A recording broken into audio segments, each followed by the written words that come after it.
What is up, everyone? It's Kevin here, the Migraine Guy, bringing you 7 tips before you try any so-called natural migraine remedy.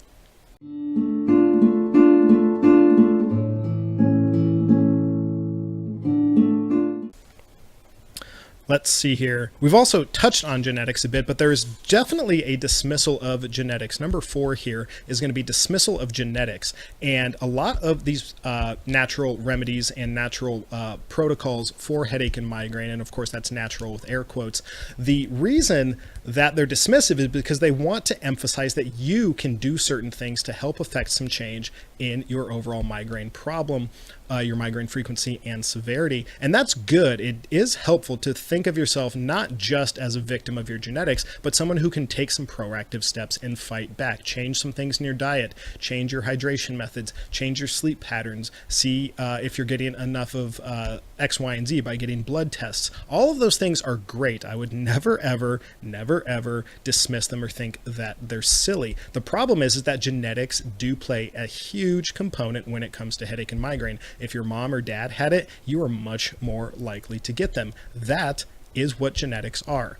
Now, on the other side, you do need to be aware that even if you're genetically disposed to get migraines, you can perhaps reduce some of them and or maybe even get them to almost go away if you do have a very, very strong dietary reason or nutrition reason why your migraines are hitting you. For example, one of the most important things you can do, at least when you start to get chronic migraines or infrequent migraines, even episodic, is to diet track. Diet tracking, information, data is your best friend, and it's going to be your doctor's best friend, and it's something I've advocated for since day one.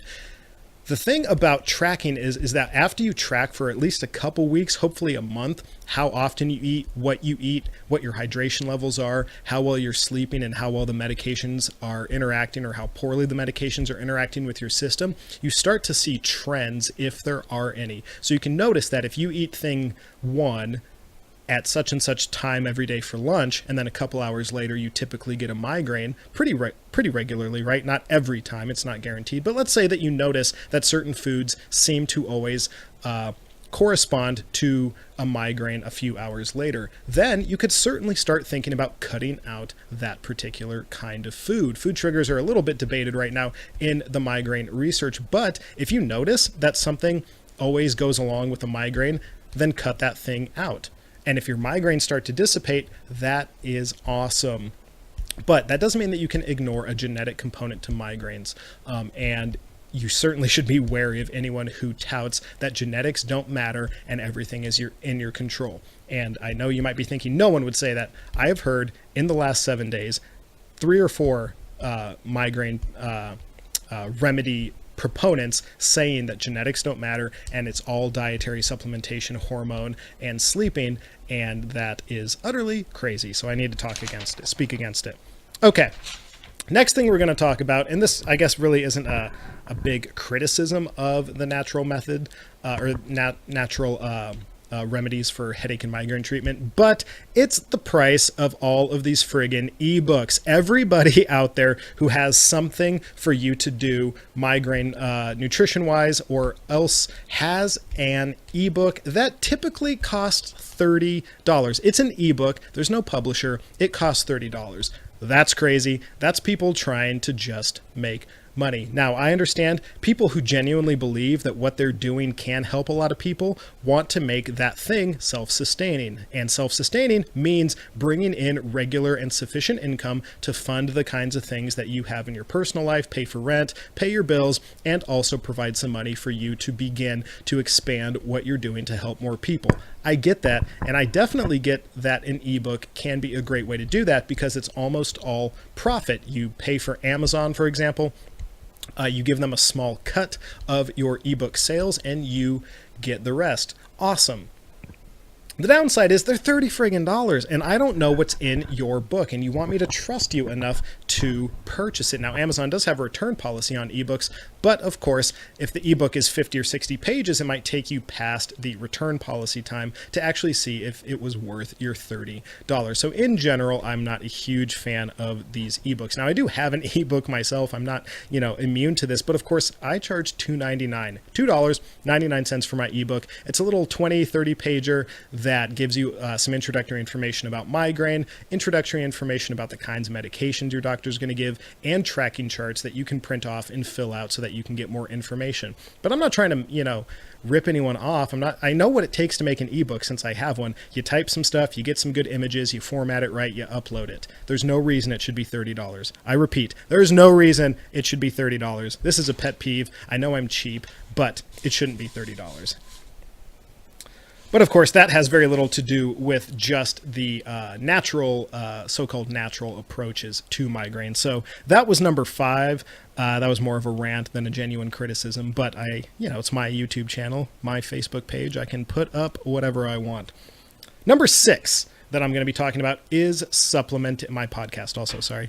Number 6 that we're going to be talking about is supplements. Supplements are very, very controversial when it comes to headache and migraine treatment, which I'll get to in a reason. But when you check out any number of these quote unquote natural migraine remedies, natural migraine protocols, what they're going to do is tell you that you might need to get some blood work and see if you're actually deficient in some things, which is a good way to go. But some of them are just going to tell you to automatically start slamming certain supplements, magnesium, coenzyme 10, etc., etc.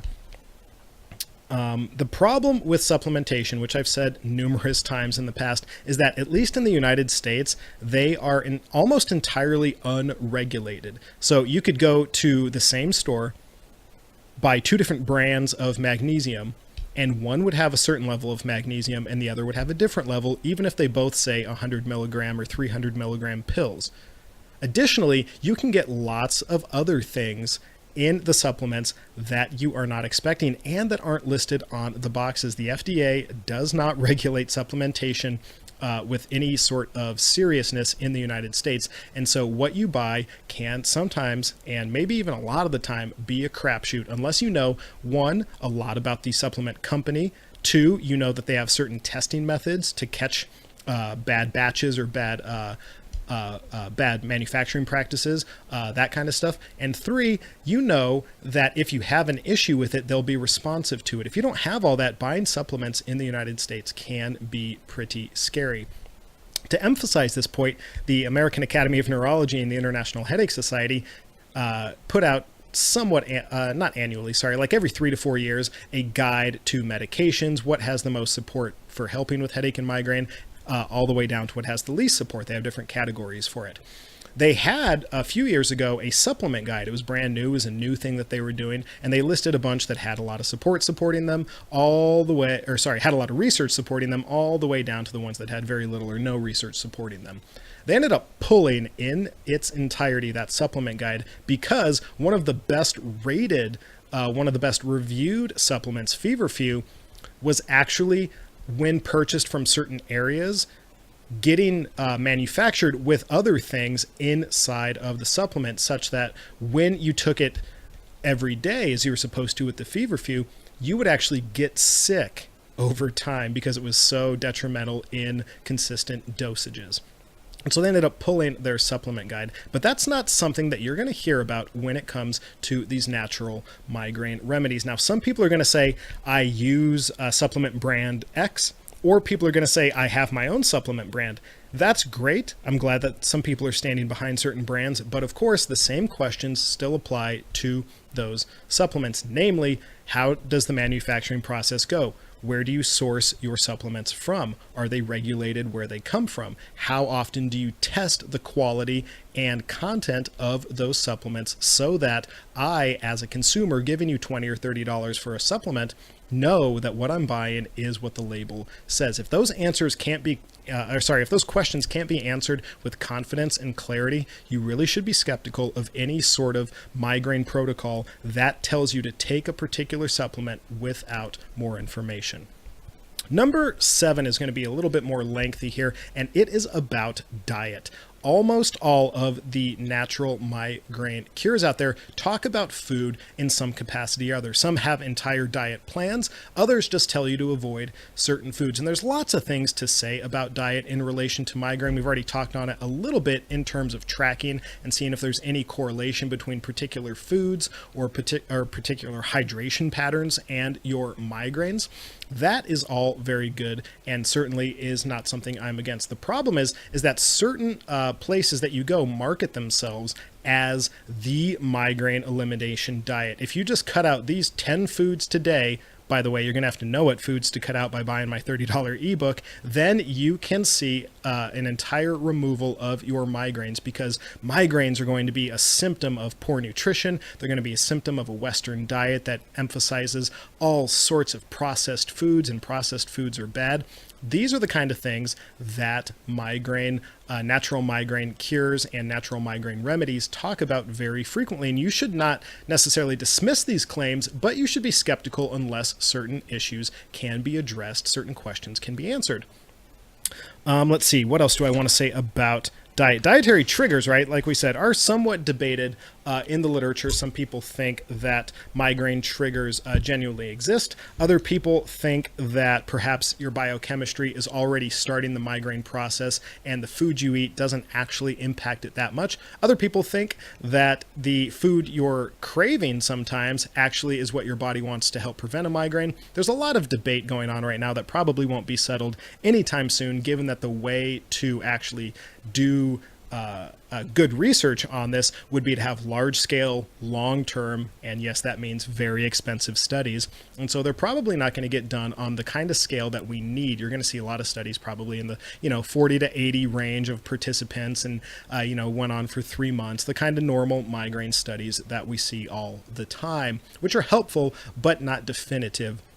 The thing to remember about any particular food that a migraine protocol, a migraine natural migraine diet or elimination diet is going to be to ask the person who's trying to sell it to you, either by contacting them through email or if you have the ability to call them on the phone or something, is to ask them what studies are they using to help support the claim that food X is contributing to my migraines, because you really want to know the basis on which they are touting their particular diet or their particular restriction on your diet and why they think that's the case. And if they can't answer in detail, then there's going to be some skepticism that's justified about their claims. They could be correct, but you don't know that. You only know what they tell you. And so what that means is that you need them to demonstrate their actual mastery of the topic that they're talking about. If they can't do that, then there's no reason for you to subjectively trust them. There's no reason for you to trust them. And so you really should be pestering these people before you purchase and or sign up for their elimination diet and or their migraine protocol, because you want to make sure that what they're doing is both going to help you, is based on at least some research, and is safe. And if you take these 7 tips into account, I think you're at least going to be better than you would have been otherwise. That still might mean you get duped. You still might lose $30 or $60 on an ebook and a diet plan, but at the very least you should avoid some of the problematic issues associated with a lot of these so-called migraine cures, migraine remedies, those kind of things. So hope you like the video. Hope you like this kind of video, just a quick 7-tip series for you. Make sure to hit that subscribe button, like I said, so you can be alerted when I do new videos. And until next time, take it easy.